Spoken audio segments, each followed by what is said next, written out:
Shalom, shalom, boa tarde. 28 de Sivan, 5.784, a contar da criação. 4 de julho de 2024, é a Era Comum, a tarde com a Torá, trazendo a Parashá da semana e os seus ensinamentos. Estamos no quinto dia da semana, conhecida como quinta-feira. É o quinto dia para o Shabat. Então, estamos aí na antivéspera de Shabat, Baruch Hashem.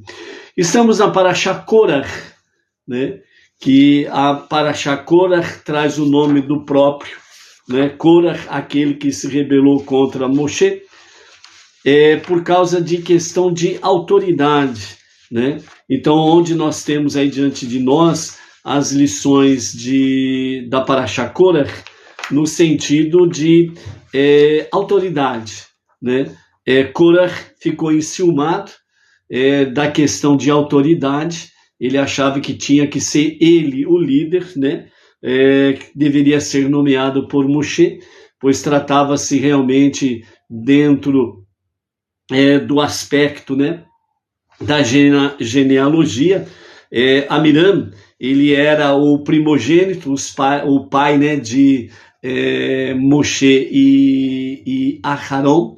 E logo em seguida vinha Yitzhar, né, que é exatamente o pai de Korach. Mas o filho de Uziel foi escolhido para ser o líder, né, na sequência após Moshe e Aharon, né? Então, Korach estava, entre aspas, reivindicando de forma ilegal o seu direito à questão de autoridade, né? Então nós vimos aí que o desejo dele de estar na posição era um direito nobre, mas a forma com a qual ele realmente foi requerer isto, ou seja, passando por cima da autoridade de Moshe, da autoridade de Aharon, foi considerado uma forma perversa, né? Então, dentro desse aspecto aí, onde realmente Korach foi chamado de perverso. E como diz, né, Provérbios, no capítulo 10, verso 7, o nome do perverso apodrecerá. E o Talmud, né, Yomá 38a, que se crie mofo sobre os seus nomes, pois nós não os usamos, né? Esses são aqueles chamados de perversos, né? Então, dentro desse aspecto aí, o método, né, em que Korach procurou reivindicar realmente o seu direito foi uma forma perversa, né, passando por cima de Moshe e por cima de Aharon, ok? E aí, né, estamos aí fazendo as nossas reflexões dentro desse sentido, né, essa busca pela posição dentro do corpo em si, né? Korach estava procurando a sua posição dentro da tribo de Levi, né? Nós temos aí, né, nos comentários de Rashi, o que nós vamos ver ali no capítulo 18, né, onde Hashem ele fala, né, Rashi comenta, né, a palavra de Hashem, a palavra do Eterno, né, que eu tenho dividido em duas famílias, a tribo de Levi dividido em duas famílias, que era exatamente a família de sacerdotes separada da família de levitas, né? Então eles permanecem, mas contudo permanece uma tribo, mas uma tribo dividida em duas famílias, né? Uma família de levitas, que são aqueles responsáveis pelas atividades em torno do Mishkan, o tabernáculo no deserto, as atividades em torno do Mishkan, e a família de sacerdotes, que é Aharon, Kohen Gadol e os seus descendentes, né, dentro dos Kohanim. Então, os Kohanim e os levitas, né, estavam, a tribo de Levi dividido em duas famílias desta forma aí, ok? Então, por isso, nós vamos ver ali sobre a questão das varas, né? que são colocadas para ver quem realmente o Eterno escolheu para ser o seu Kohen Gadol, né? Definitivamente ali no capítulo 18 de Números, Bamidbar, nós vamos ver realmente mais uma demonstração da parte do Eterno sobre a sua escolha, e não a escolha de homens, né? Ou seja, mais uma vez, o Eterno vem mostrar ao povo judeu que ele escolheu Moshe e Aharon na posição em que eles estavam, ok? Nesse sentido todo, o nosso Rebbe Menachem Mendel, ele traz para nós sobre a questão de estarmos extasiados por amor a Hashem, por amor a Deus, né? Onde nos fala ali, enquanto descrevia as obrigações dos Kohanim, Deus ordenou a Moshe dizer ao povo, né? Entreguei o seu sacerdócio a vocês como um presente de serviço, né? Então, especificamente a tribo de Levi, melhor dizendo. Vemos aqui que existe um nível de relacionamento com Deus, com Deus que não conseguimos atingir por nós mesmos. Apenas Deus pode nos concedê-lo como um presente de serviço, né? Então, nesse início de comentário, o nosso Rebbe Menachem Mendel, ele fala que existe um nível de relacionamento com Deus, um nível elevado, um nível sublime, um nível muito espiritual, que nós não conseguimos atingir sozinho. Não adianta cada um de nós falarmos, não, eu quero atingir um nível X espiritual no meu relacionamento com Deus. Então, a partir do momento em que nós fazemos essa declaração, na realidade, nós estamos procurando satisfazer o nosso próprio ego. Então, o nosso próprio ego, ele quer a sua... ele quer ser elogiado. Eu consegui. É isso que o nosso ego quer. E isso está conectado com o egocentrismo. É aquela famosa expressão, finalmente eu consegui. Então, esse é um perigo. E esse relacionamento com Deus, segundo o nosso Rebbe Menachem Mendel, esse nível de relacionamento elevado, espiritual, sublime, nós não conseguimos fazê-lo sozinho. Então, aquela questão, por exemplo, que a pessoa diz assim, eu tentei e não consegui. Mas exatamente esta é a verdade. Eu tentei, eu não sei o que, então o nosso eu está em primeiro lugar. Mas quando nós partimos realmente nessa busca por um relacionamento mais espiritual, mais elevado, mais sublime com Deus, nós precisamos realmente pedir que Ele nos conceda esse presente. Que presente? Um presente para que Ele nos capacite para servi-lo. Aí muda as figuras. Quem está em primeiro lugar é de fato o Eterno. E nós vamos na nossa posição em segundo lugar. Quando nós colocamos a expressão eu e eu, nós colocamos o nosso eu em primeiro lugar e Deus fica em segundo plano. E é por isso que eu não consegui. Por quê? Porque eu estou firmado em meu eu, no meu ego, no meu egocentrismo. E não dá certo. Mas quando nós realmente buscamos em Hashem a ajuda, o socorro, e pedimos a Ele, capacita-me para realmente ter condições de servi-lo no meu dia a dia. Então nós colocamos Ele em primeiro lugar, nós nos colocamos na nossa posição em segundo plano. Por quê? Porque Ele sim é importante. E Ele sim é o único todo-poderoso. E Ele atende a súplica, a prece do humilde.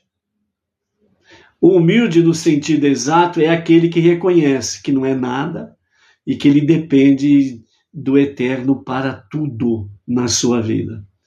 Para respirar, para andar, para dormir, para acordar, para ir e vir, etc, etc.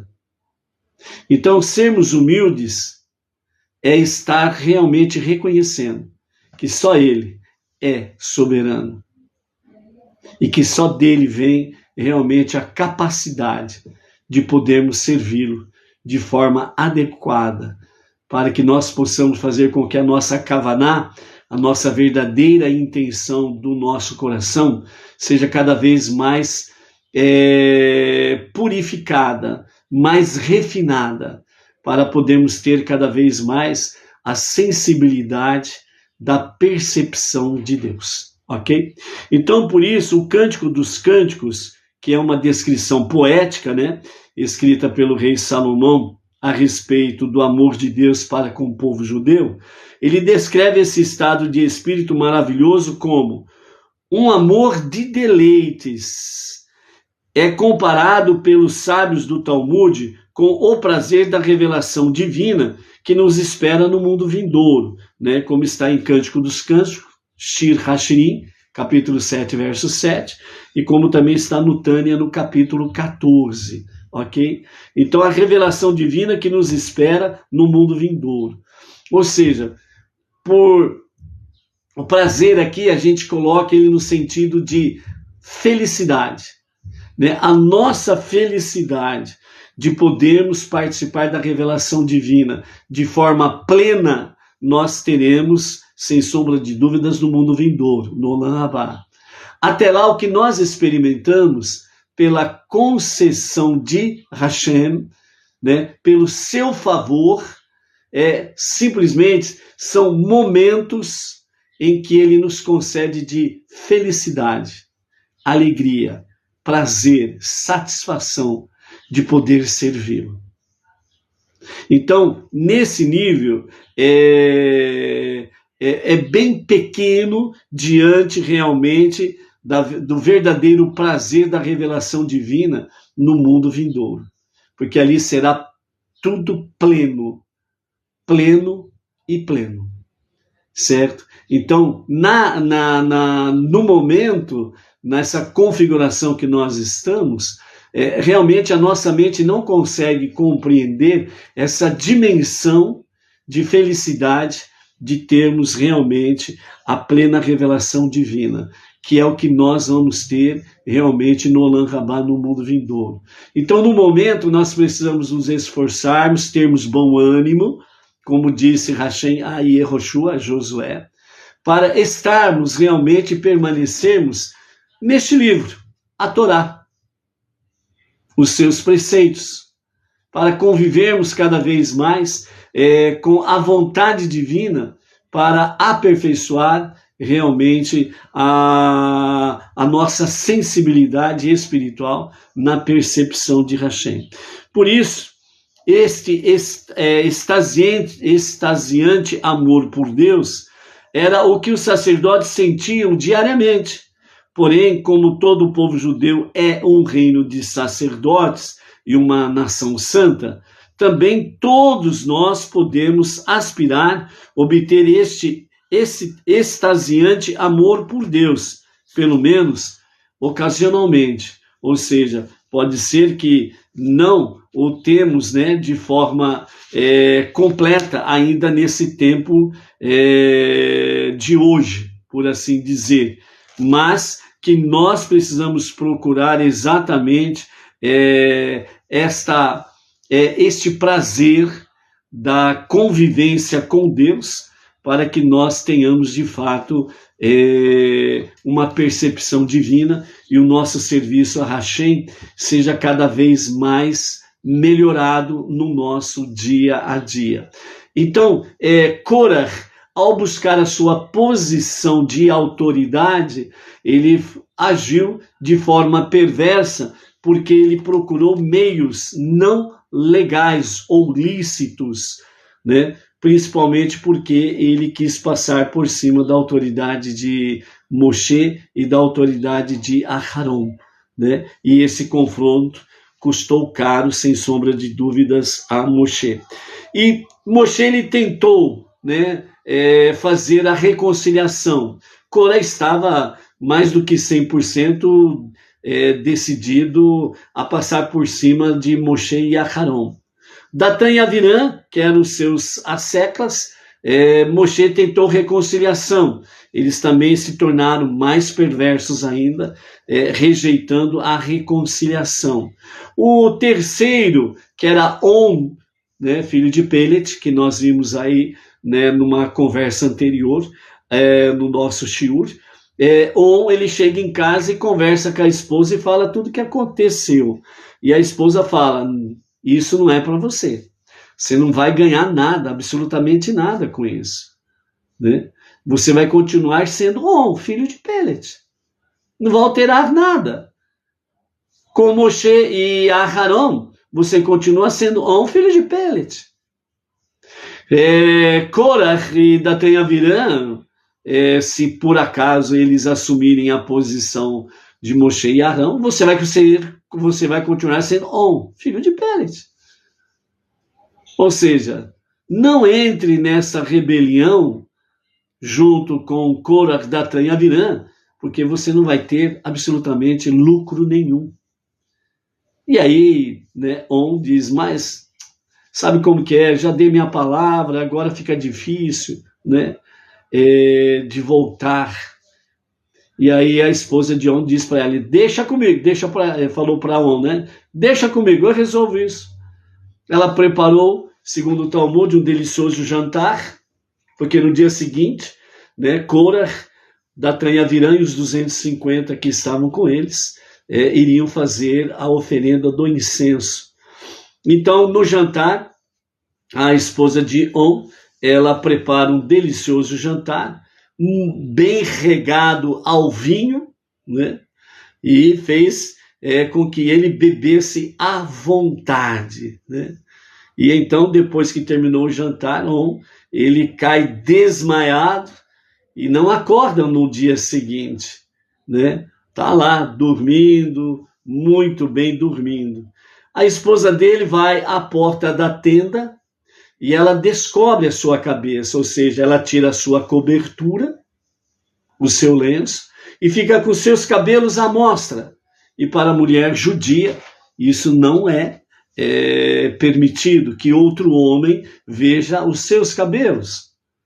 Então ela senta à porta da tenda, descobre a sua cabeça, expõe os seus cabelos, e aí realmente Korach envia mensageiros para chamar On, porque ele estava atrasado.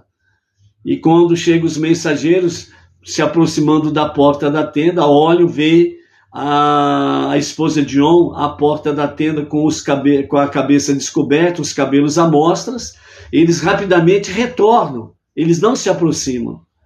Comunica o fato, e então Korach envia outros espias, né, outros emissários da parte dele. E também, quando eles se aproximam da tenda, já de certa distância, observam que a mulher de On está com a cabeça descoberta, os cabelos à mostras. Eles então retornam, não se aproximam. Ou seja, nesta ação, né, nós podemos contemplar realmente que os comentaristas, Rashi, Maimonides, Rebbe e etc. e tal, quando eles falam realmente que ali era de fato uma geração kadosh, uma geração santa, é uma realidade. Mesmo que eles estejam numa rebelião contra Moshe e Aharon, automaticamente uma rebelião contra Deus, eles permanecem firmes nos seus fundamentos. Então foi uma geração realmente kadosh, certo? Então, como não tem como chamar On, então eles dão continuidade aos seus planos, né? Ao plano de Korach, Datã e Avirã e os 250 homens que se somaram com eles ali, certo? Então, dessa forma, quando eles rejeitam totalmente a reconciliação por parte de Moshe, então nós temos aí no capítulo 16, no verso 15, né? que Moshe ficou extremamente aborrecido e ele disse a Deus: não se volte para a oferenda de presente deles. Eu não tomei um único burro deles e eu não enganei nenhum deles, né? Então, nos comentários do nosso Rebbe sobre essa questão, ele inclusive cita o Gur Aryeh dentro dos seus comentários, né? E fala: Rashi oferece duas explicações para Moshe ter implorado a Deus para não se voltar ao grupo de Korah. Primeiro, a interpretação literal de que Deus não deveria aceitar sua oferenda de incenso. E segundo, a interpretação midrástica de que Moshe orou para que sua porção nas oferendas comunais diárias fossem rejeitadas. O Gur Aryeh, ele explica por que Rashi ficou insatisfeito com essa interpretação literal, sozinha, pois ela nos deixa com a questão de que, como Moshe poderia cogitar a possibilidade das oferendas de Korah serem aceitas por Deus em primeiro lugar. No entanto, a objeção, segundo Gur Aryeh, aparece não ser apenas uma falha na primeira interpretação de Rashi, mas uma total refutação dela, pois se de fato é burlesco imaginar que Moshe suspeitasse que a oferenda de Korah pudesse ser aceita, então Moshe claramente não precisaria ter rezado a Deus que quando eles oferecerem o incenso diante do Eterno no dia seguinte, não se volte para eles, né? Qual então é o significado da primeira interpretação de Rashi? E qual falha levou Rashi a citar o Midrash também? Então a explicação para isto traz para nós da seguinte forma, nos comentários do nosso Rebbe Menachem Mendel. Nós podemos entender as palavras de Rashi ao analisar o contexto da prece de Moshe no versículo 15, que diz: Moshe ficou extremamente aborrecido, ele disse a Deus: não se volte para a oferenda de presente deles. Eu não tomei um único burro deles e eu não enganei nenhum deles. Então, nos versículos 6 e 7, Moshe apresentou ao grupo de Korah o teste do incenso, que nós vimos lá no começo do capítulo 16. Conforme Rashi explica que Moshe os advertiu que o incenso poderia ser mortal para qualquer pessoa desautorizada, como aconteceu com Nadav e Avihu, os dois filhos mais velhos de Aharon. Então, nós vemos que nos versículos 8 a 14, Moshe fez inúmeras tentativas de apaziguar a revolta de Korah. Então, Moshe tentou a reconciliação de todas as formas. E mitigar seus oponentes, quer dizer, eles não continuarem na rebelião e haver ali realmente uma reconciliação e vamos seguir em frente. Assim, no versículo 15, quando todas estas tentativas falharam, Moshe ficou extremamente abatido, aborrecido. E ele clamou exasperado a Hashem: não se volte para a oferenda de presente deles. Então Rashi explica: quando eles oferecerem incenso diante do Senhor amanhã, não se volte para eles. Devemos notar que Rashi não escreve não se volte para a oferenda deles, mas sim não se volte para eles, ou seja, para eles pessoalmente. É claro que era inconcebível que Deus aceitaria a oferenda desses pecadores, mas depois que eles se opuseram completamente a qualquer tentativa de reconciliação, Moshe ficou preocupado que apenas rejeitar sua oferenda não era suficiente, uma vez que eles não apenas tinham cometido um erro em relação à nomeação de Aharão por Moshe, mas eram pessoas perversas de um modo geral. Assim, se Deus os punisse somente por causa de suas oferendas, isso transmitiria a mensagem de que o grupo de Korah era de pessoas boas em geral, que estavam meramente fazendo uma oferenda não autorizada, como Nadav e Avihu. Portanto, quando Moshe compreendeu que estas pessoas eram profundamente más, porque os seus atos eram perversos, e não meramente equivocadas acerca do sacerdócio, então ele implorou a Deus, quando eles oferecerem incenso diante do Senhor amanhã, não se volte para eles. Evite-os completamente por sua revolta pecaminosa e não somente pela sua oferenda. E nós vemos que foi precisamente isso que aconteceu. Depois que os homens de Cora ofereceram incenso, eles não foram imediatamente golpeados pelo fogo, como Nadav e Avihu. Ao invés, a família de Cora foi engolida pela terra, como vamos ver aqui nos versículos 31 a 34 do capítulo 16, e depois as oferendas de incenso foram consumidas pelo fogo, né? Que nós vamos ver ali no capítulo 18, certo? Então, Deus que conhece os pensamentos de todas as pessoas, nós vemos aí, dentro desse aspecto aí, no verso 22, que diz, eles caíram sobre suas faces e disseram, ó Deus misericordioso, Deus dos espíritos, que conhece os pensamentos de todas as pessoas. Apenas porque um homem peca, o Senhor deve irar-se com toda a congregação. Então, aqui nós vemos a transição do momento em que acontece o oferecimento realmente do incenso de Cora, Datã, Aviram e dos 250 homens. Logo em seguida nós vemos exatamente entre aspas, né, a ira de Deus sobre a questão da ação, né, da rebelião de Cora, né? E aí vem exatamente, a princípio, Deus falando que vai punir todo o povo, e então Moshe e Aharão caem com a sua face por terra, e eles falam exatamente essa questão, né? O Senhor conhece realmente todos os pensamentos dos homens, das pessoas, né? Então, como vai punir toda a congregação se for apenas um homem que peca, né? Mostrando isso no sentido de Cora, que foi o cabeça da rebelião, mas ele foi seguido por Datã, Aviram e 250 homens.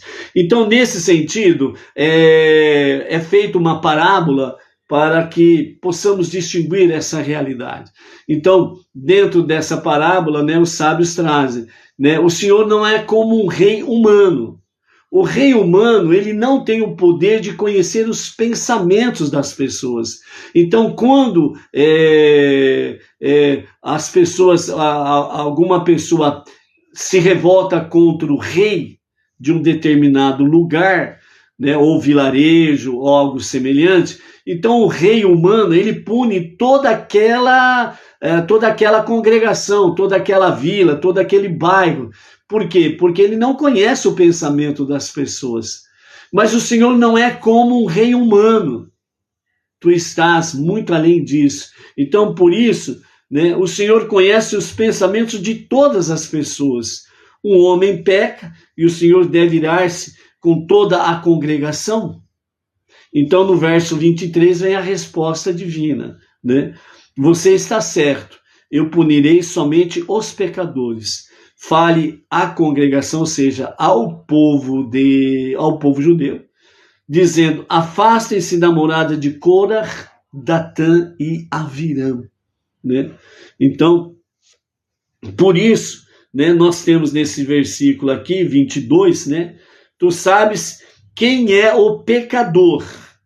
Então, Moshe argumentou dentro desse aspecto. Se um homem peca, porque tu deverias ficar bravo com a congregação inteira, né? E nós vimos aí também, dentro do aspecto da tribo de Reuven, né?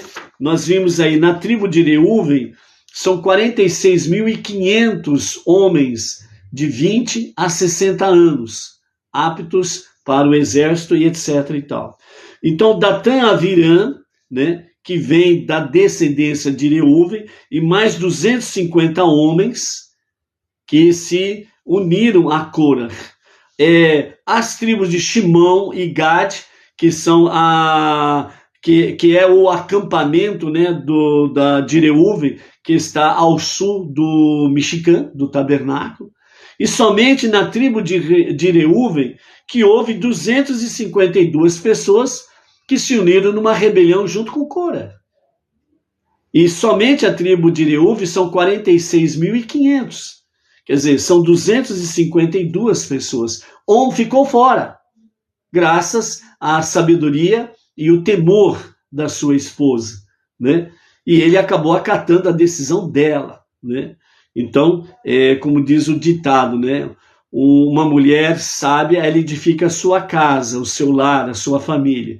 E um homem inteligente, ele dá ouvidos à sua esposa, né?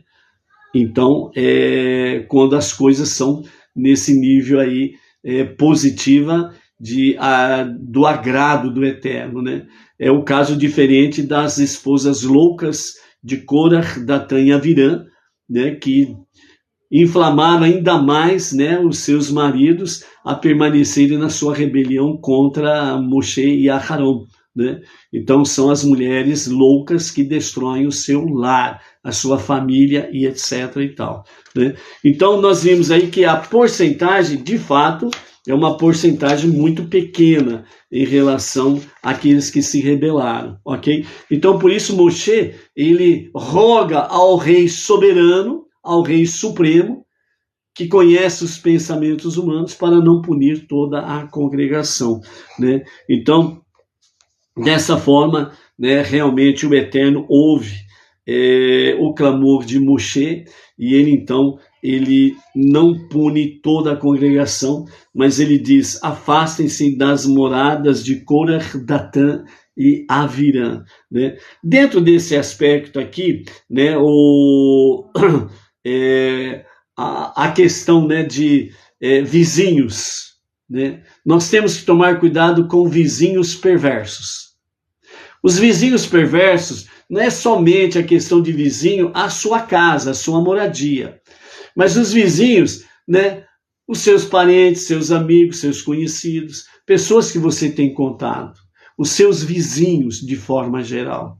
Nós precisamos tomar cuidado quando os nossos vizinhos são dentro de uma escala negativa e destrutiva. Nós precisamos nos afastar, nos isolarmos de tais pessoas. Isto é inteligência, isto é ser inteligente e é ter temor aos céus. Por quê? Porque uma má companhia não vai em absoluto te ajudar em nada. Foi isso que a mulher de On disse para ele. E é por isso que existe o famoso ditado popular: diga-me com quem andas e eu te direi quem és. As suas companhias são boas? As suas companhias são más? Então vejam bem, principalmente antigamente, né? Hoje é raro acontecer, mas principalmente antigamente, os pais dos seus filhos iam para a escola, quando eles retornavam, os pais faziam um check-up. Com quem você esteve, com quem você falou, qual foi a brincadeira, qual foi a conversa entre você e os seus coleguinhas. E muitas vezes, né, os pais não ficavam apenas nesse diálogo. Os pais iam até a escola, principalmente nas reuniões de pais e mestres, né, onde lá iam, perguntavam ao professor o comportamento do seu filho, era respeitoso ou não, os colegas que estão junto com ele são pessoas, são coleguinhas bons ou não. Os pais estavam ali, né, sempre ali próximo dos filhos, vendo exatamente com quem eles estavam andando. Então havia, entre aspas, né, um policiamento maior dos pais sobre os filhos, mas com a modernidade, né, e a independência, né, que hoje criança de 2, 3 anos já quer ser independente. E principalmente nessa modernidade, né? Onde a criança já fica com a cara quadrada dentro do celular, e quando o pai ou a mãe vem tirar o celular da criança, a criança forma um berreiro, grita, berra, né, sapateia, planta bananeira, vira no avesso porque quer o celular, e o pai e a mãe acabam cedendo, né, à chantagem dos filhos e acaba devolvendo o celular. Ou seja, já com 2, 3 anos, né, dependendo do caso até menos do que isso, as crianças já estão criando uma independência e já estão mandando nos pais. Imagine depois, na hora que tiver uma idade maior, o que vai ser dessa criança, o que vai ser desse pai e dessa mãe na mão dessa criança que vai crescer dessa forma, entendeu? Então, diga-me com quem és, eu te direi quem és. Então a mulher de On foi inteligente e com temor aos céus, ela tomou a decisão adequada. As esposas de Korach, Datã e Avirã não.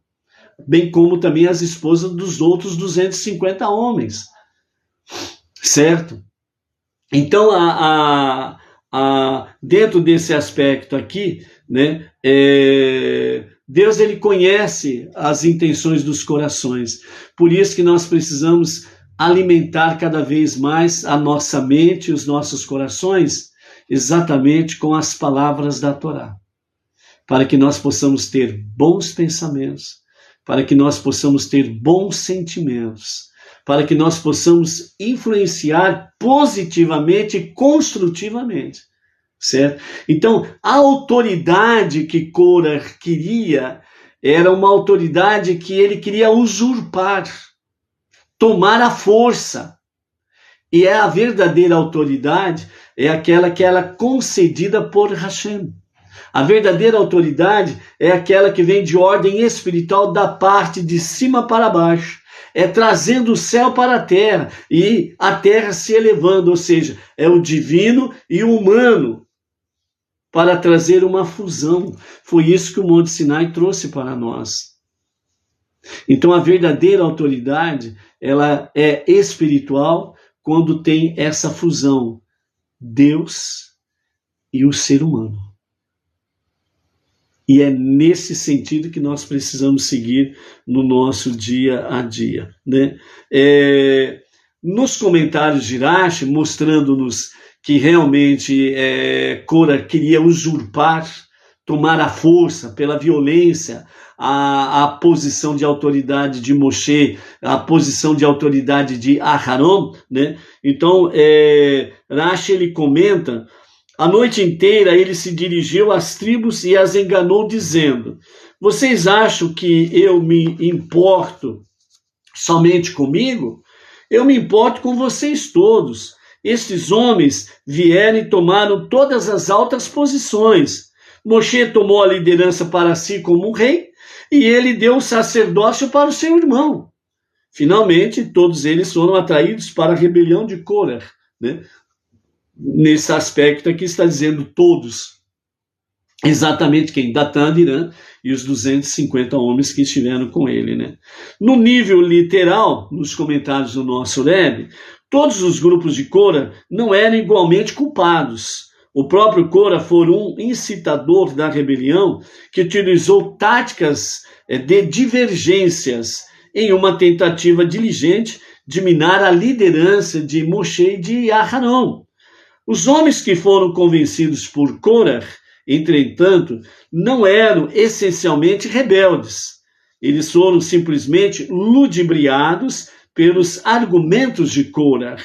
É claro que eles não eram inocentes, como nós vemos que eles foram punidos com suas vidas, mas seu nível de culpa era muito menor do que o do próprio Korach, mas eram culpados, porque eles eram coautores na rebelião contra Moshe e contra Aharon. A fim de esclarecer essa distinção entre Korach e o seu grupo, Rashi então cita a analogia de parte de um país que se corrompeu, mas o rei de carne e osso não sabe quem é o pecador. Aqui Rashi esclarece os diferentes níveis de culpa. Há somente um pecador que incitou ativamente parte do país. Os outros simplesmente permitiram se corromper através de sua influência. Assim, Moshe argumentou que um rei mortal poderia ser perdoado por punir as massas, uma vez que ele não conseguiria identificar o líder da rebelião, o pecador, por assim dizer.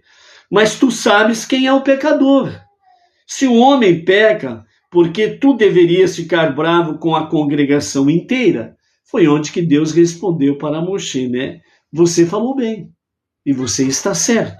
Então, no caso, por exemplo, de Sodoma, essa analogia era inapropriada, uma vez que a vasta maioria dos habitantes da cidade eram pecadores eles próprios, e não meramente pessoas que foram atraídas para o pecado por um líder carismático, né? Ou seja, a diferença aqui que o nosso Rebbe Menachem Mendel traz com os comentários de Rashi é que a diferença de Sodoma, as pessoas ali de Sodoma e Gomorra, que ficou muito bem conhecida, e com relação aqui a Korah, Datan, Aviram e os 250 homens, era que aqui os 250 homens, Datan e Aviram, eles foram influenciados por Korah, não que eles sejam inocentes, né? Mas em grau de culpabilidade, né?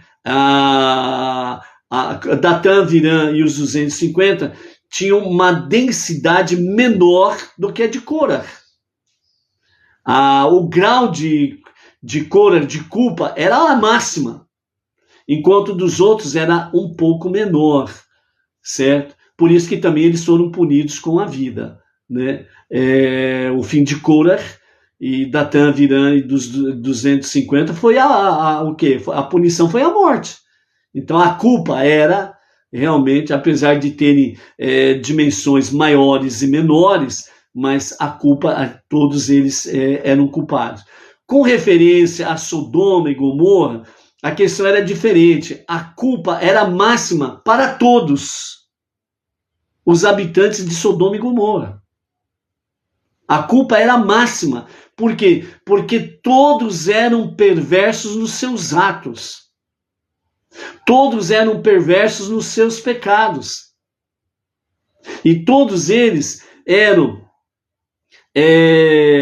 agiam, melhor dizendo, eles agiam de comum acordo, sem influência de ninguém. Eles eram perversos na sua essência. Desde o menor dos seus habitantes, ou seja, desde as crianças até o mais velho.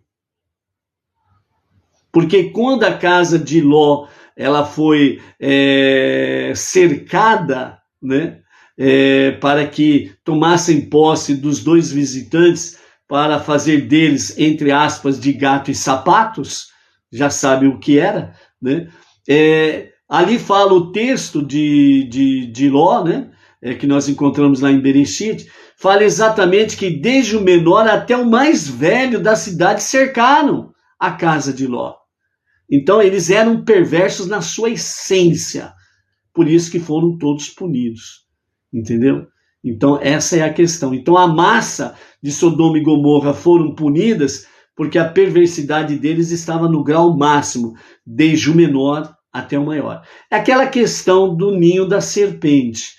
Quando você encontra o ninho da serpente, nessa alegoria, né, quando se encontra o ninho da serpente venenosa, não se mata somente a cobra, mas também destrói os ovos e mata também os filhotes. Foi o que aconteceu com Sodoma e Gomorra, entendeu? Então esse é o aspecto aí. Então, para defender o povo judeu, então Moshe, ele entra em ação, né? E ele, de fato, ele reduz o número dos pecadores, porque era Korah, Datan e Aviram e 250 homens. Então, Moshe, ele entra na sua... na defesa do povo judeu, e ele vai realmente dizendo um pecador. Então ele estava dizendo, Korah é o pecador. Os outros foram influenciados por ele, né? Então, Deus respondeu que eu sei, e eu tornarei conhecido quem pecou e quem não pecou. Como o versículo afirma, né? De fato, 3 deles né, disse Deus, afastem-se da morada de Corah, Datã e Avirã. Então Moshe tentou trazer para cima de Corah, mas Deus disse Corah, Datã e Avirã. Então são 3 os cabeças desta rebelião. Apesar de Moshe, né, tentar minimizar o número dos pecadores, serve como exemplo para todos nós sempre julgarmos os outros de forma favorável, né? Então essa questão, essa posição de Moshe é para que nós, né, nós temos um senso crítico, nós temos um senso de juízo. Só que nós precisamos tomar cuidado com esse senso, para nós não entrarmos num campo radical e aí a gente entrar num julgamento injusto. Então a posição de Moshe é para mostrarmos que nós precisamos ser precavidos para não tomarmos um senso crítico ou de juízo de forma radical, para nós tomarmos cuidado com isso daí. Ok? Então, por isso é importante nós aprendermos estas lições com referência à ação de Moshe, ok?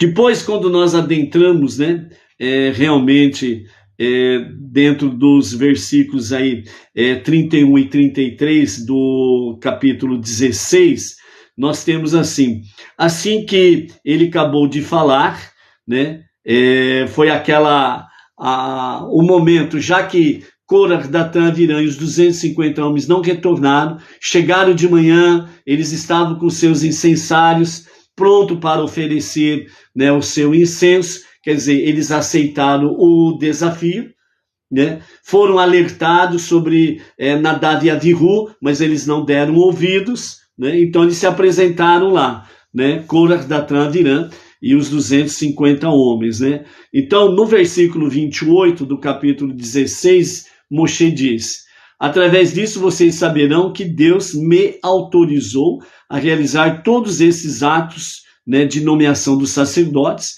pois isso não foi ideia minha e nem do meu coração. Se esses homens morrerem, como todos os homens morrem, e o destino de todos os homens ocorra a eles, então Corah está certo e Deus não me enviou. Ou seja, então Moshe estava dizendo, se vocês morrerem de morte natural, ou seja, vida longa, morte natural, então realmente Corah está correto e Deus não me enviou. Então vejam bem a posição da situação. Verso 30.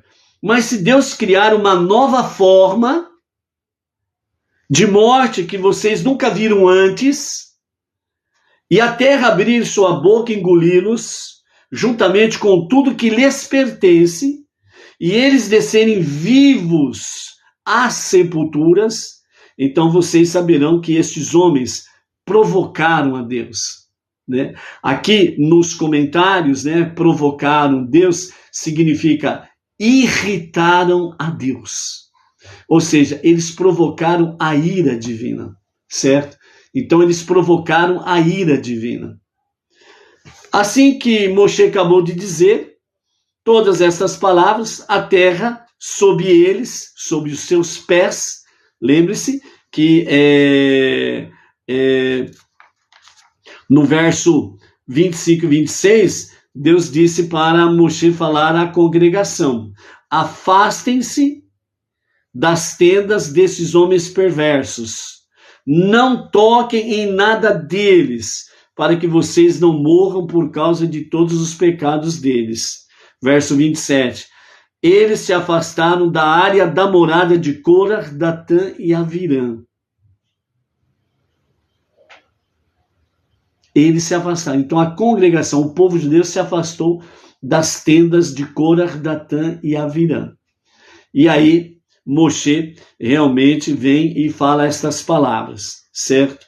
Vocês saberão que esses homens provocaram, eles irritaram a Deus, certo? Ou provocaram a ira divina. Assim que ele acabou de falar todas estas palavras, a terra sob os seus pés se partiu, abriu-se, né? Abriu a sua boca, engolindo eles, suas famílias e todos os homens de Corah e todas as suas posses. Eles desceram vivos às sepulturas, com tudo que possuíam. A terra os cobriu e eles se perderam da congregação. Todas as pessoas de Israel que estavam em volta deles fugiram. Ao ouvir o som da terra engolindo os homens de Corah, pois elas disseram: talvez a terra nos engula também. Então um fogo veio de Deus e consumiu os 250 homens que tinham oferecido o incenso. Vejam bem que antes da punição dos 250 homens que ofereceram incenso, um pouco antes, Corah, Datã e Avirã são consumidos pela boca da terra que se abriu e engoliu a todos. E depois que a terra fecha sua boca, né, com Corah, Datã e Avirã, com tudo, todas as suas famílias e todas as suas posses, então na sequência, os 250 homens, veio um fogo divino e consumiu aqueles 250 homens, a semelhança de Nadav e Avihu. Ou seja, Deus aceitou a oferenda dos 250 homens, a oferenda do incenso, porque a oferenda do incenso, ela é a mais nobre de todas as oferendas. E o fogo desceu do céu e consumiu aqueles 250 homens, a semelhança de Nadav e Avihu. Certo? Então, o grupo de Corah foi engolido pela terra, enquanto outras foram consumidos pelo fogo. A rebelião de Corah foi uma tentativa de abalar o equilíbrio saudável entre o anseio por espiritualidade e a necessidade de ser ativo no mundo físico, segundo os ensinamentos racídicos dos nossos mestres, né? O grupo de Corah, ele provocou, tentou, né, desestabilizar, desequilibrar o equilíbrio, né, saudável entre o anseio da espiritualidade e a necessidade de ser ativo no mundo físico. A mensagem que Deus trouxe no Monte Sinai. Então, Corah e os seus seguidores, né, principalmente Corah, Datã e Avirã, eles tentaram realmente quebrar esse equilíbrio saudável. Né? A fusão entre o divino e o humano, o espiritual e o físico. Né? Então ele tentou quebrar isso daí. Assim, aqueles membros do grupo que enfatizaram inteiramente o espiritual foram consumidos por um fogo de cima, enquanto aqueles que distorceram a importância dos atos físicos foram engolidos pela terra abaixo. Né? Então, exatamente, a rebelião de Corah estava em dois grupos. Corah, Datã e Avirã, um grupo. Que grupo? O grupo que distorceram a importância dos atos físicos. Né? Ou seja, é importante vivermos nesse mundo secular, transformando a sua fisicalidade, a sua materialidade em algo espiritual. Por isso que nós fazemos preces antes de sairmos de casa, quando chegamos na escola, no trabalho, quando nós vamos nos alimentar, as brahot, das bênçãos alimentícias, certo? Então, tudo aquilo que é material, o seu ganho, o seu lucro, aquilo que você adquire no campo físico, no campo material, você pede a bênção de Hashem sobre isso, você está fazendo com que a fisicalidade, a materialidade deste mundo secular sejam elevados a níveis espirituais. Então Corah quis quebrar isto com a sua atitude perversa. E o outro grupo, que são os 250 que fizeram a oferenda do incensário, né, do incenso, né, foram consumidos por um fogo de cima, né?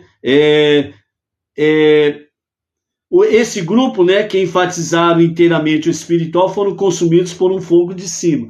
Ou seja, esses 250 homens, nesta contrapartida, eles queriam dizer que somente a espiritualidade era importante e o mundo material não. Então, a própria rebelião de Corah, ela estava dividida em dois grupos. Corah, Datã e Avirã, eles estavam exatamente distorcendo a questão da fisicalidade do mundo material, que não tinha importância. E enquanto que o outro grupo estava dizendo só o espiritual importava e o restante tinha que ser jogado fora, né? E o Korah, Datan e Aviram fizeram o inverso, que só a materialidade, a fisicalidade era importante, o espiritual não era tão importante assim. Por isso que eu, Korah, quero a liderança. E ponto final. E aí, eu tomando posse da liderança, eu que vou nomear quem vai ser rei, quem não vai ser rei, quem vai ser sacerdote, quem não vai ser sacerdote. Ou seja, né, aqueles que foram, entre aspas, né, amigo do rei, tá com tudo. Era isso que Korah queria trazer. E é por isso que você vê os filhos de Korah pelo mundo afora aí, né, fazendo estas questões aí, ok? Então, no sentido da Mishnah, descreve a disputa de Korah como não em nome dos céus, né, como diz lá na Ética dos Pais, Pirkei Avot, no capítulo 5, parágrafo 17. A palavra hebraica para céus é Mashaim, né? Mashaim, aliás, Shamaim, né? Invertemos aí o Men e o Shim, né? Shamaim é uma combinação das palavras Esh, Umim, né? Umim, que significa fogo e água, né? Esh, Umaim, né? Então é exatamente fogo, Esh, né? E Umaim, água, também como Rashi comenta lá, Bereshit 1:8. Isso alude ao fato de o grupo de Korah ter desejado desafiar os céus, isto é, a habilidade de harmonizar a tensão dinâmica entre alma e corpo, entre fogo e água, né? Então, nesse sentido, Korah, o grupo dele, queriam desafiar exatamente os céus sobre estes aspectos, ou seja, para que não haja harmonia entre alma e corpo e que não haja harmonia entre fogo e água, certo? Então, é isso que Korah e o seu grupo queriam desestabilizar, trazer um desequilíbrio, né? Por isso que os seus atos foram chamados de atos perversos, sem sombra de dúvidas, ok? A terra engoliu, né? Korah e os seus seguidores, né?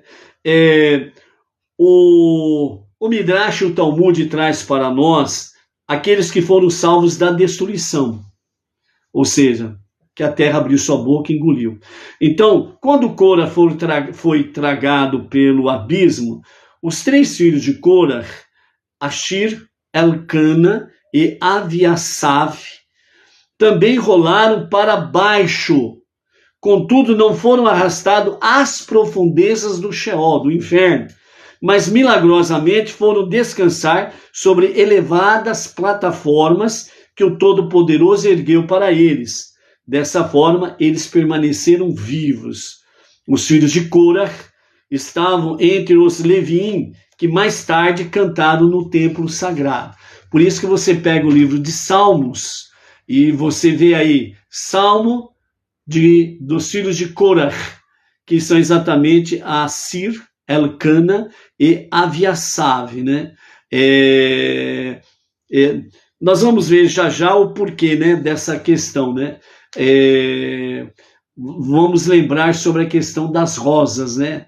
As pétalas, a flor em si e os espinhos, ok?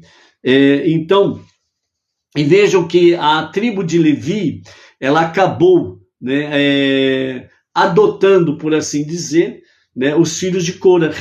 Por isso que eles se tornaram realmente ali participantes da família dos levitas, e eles estavam entre eles que cantavam no templo sagrado. E tanto é que tem vários salmos aí, os filhos de Korah. Qual o mérito porque eles sobreviveram? Por que os filhos de Korah sobreviveram? Que mérito eles tinham para sobreviver? Então o Midrash, o Talmud, traz para nós. Moshe foi visitar Korah na sua tentativa de reconciliação.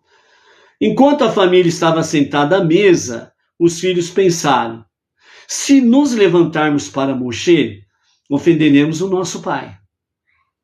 Por outro lado, se ficarmos sentados, transgrediremos a Mishnah, a mitzvah, o mandamento de levantar-se perante um sábio. Não devemos violar o mandamento da Torá, mesmo se nosso pai ficar enraivecido. Por isso, os 3 filhos de Korah levantaram-se em honra a Moshe. Então vejam bem, todo filho deve honrar pai e mãe, mas quando pai e mãe vêm com uma ordem para desobedecer o mandamento divino, não se deve obedecer, porque o mandamento do Eterno é realmente para ser obedecido. Então, os filhos de Korah tomaram essa decisão e levantaram-se em honra a Moshe. Quando a destruição de Korah e seus seguidores começou, segundo o Midrash, os filhos de Korah fizeram techuvá em seus corações. Ao testemunhar a terra se abrindo e engolindo seu pai e seguidores, eles ficaram paralisados de medo e incapazes de confessar seus pecados oralmente. O Todo-Poderoso, contudo, que conhece os pensamentos das pessoas e os seus corações, os seus sentimentos, viu que eles mudaram de ideia. Por isso, ele, o Eterno Soberano, lhes permitiu sobreviver. Então, o versículo Tehillim de Salmo 45:1 diz: para o condutor sobre rosas, para os filhos de Korah, um cântico de afeto. Por que denomina os filhos de Korah rosas? Pessoas que os viram costumavam dizer: são espinhos, exatamente como seu pai. Na hora da destruição, todavia, Deus protegeu as rosas de serem queimadas junto com os espinhos. Os filhos de Korah compuseram diversos salmos, dentre esses, um que descreve como foram quase confinados ao inferno. É o Salmo 88, verso 4 e 5. Agora você vai compreender a leitura dos versos 4 e 5 do Salmo 88, que diz assim: minha vida foi arrastada próxima ao inferno. Fui ostracizado junto com os que desceram ao fundo do poço. Esta é a expressão que eles, os filhos de Korah, dão ao Salmo 88, né? Foram arrastados próximos ao inferno. O Salmo 49, eles apelam a toda a humanidade que aprendam a lição moral do destino do seu pai. Então, no Salmo 49, os filhos de Korah dizem: os que se fiam em suas forças e de suas riquezas imensas se vangloriam, nem mesmo a seus irmãos podem eles redimir, nem a Deus oferecer resgate por sua morte. Não inveje nem tema ao homem que enriquece e alcança glórias, pois ao morrer, nem sua glória, nem nada mais levará consigo. O homem que se engrandece e não tem entendimento para seguir as sendas traçadas por Deus, parece-se com os animais que perecem e não deixam sequer lembranças. Então é isso que você encontra exatamente com referência aos filhos de Korah no Salmo 49, ok? Então, Korah falou bem ao descrever os judeus como uma congregação sagrada em meio à qual está a Shekhinah, que foi uma das apelações que Korah fez para arrebanhar rebeldes para junto de si. O nível de recato da Torá era aceito pela geração inteira, isto é inquestionável. Era lógico e natural que nem mesmo os mensageiros de Korah se dirigissem à mulher de On, casada, cujos cabelos estivessem descobertos.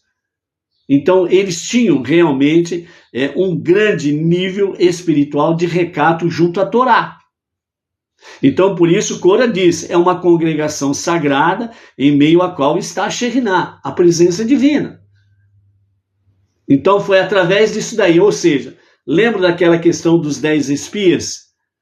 Para poder alimentar uma mentira, precisa começar com uma boa verdade, uma boa porção de verdade. E Cora fez isto. Cora fez isto, certo? Então, quando a morte golpeou os perversos, a cama onde On dormia começou a escorregar em direção ao abismo, segundo o Midrash. A esposa de On agarrou a ponta da cama e rezou: Mestre do universo, On desligou-se da corja de Korah. Ele jurou em seu grande nome que não é seguidor de Korah. Se alguma vez violar sua palavra, então o Senhor poderá puni-lo. Então On foi poupado e logo sua esposa censurou a On. Agora vá a Moshe e peça desculpas a ele. E então On disse: estou envergonhado demais para poder encará-lo. Então, mais uma vez, a esposa de On toma a frente. Ele não tomou a frente. Então, a esposa de On foi a Moshe, com a cabeça devidamente coberta, sem estar os seus cabelos à amostra, e soluçando amargamente, relatando o que acontecera ao seu marido, disse tudo a Moshe. E ao receber o relato, Moshe caminhou até a tenda de On, ou seja, Moshe não esperou On ir até ele, Moshe foi até On e falou com ele de maneira encorajadora, dizendo: saia, que o Todo-Poderoso perdoe. Ou seja, a partir do momento que você se arrependeu, fez techuvá, On, você não tem motivos de se envergonhar e nem de ficar encarcerado. Saia.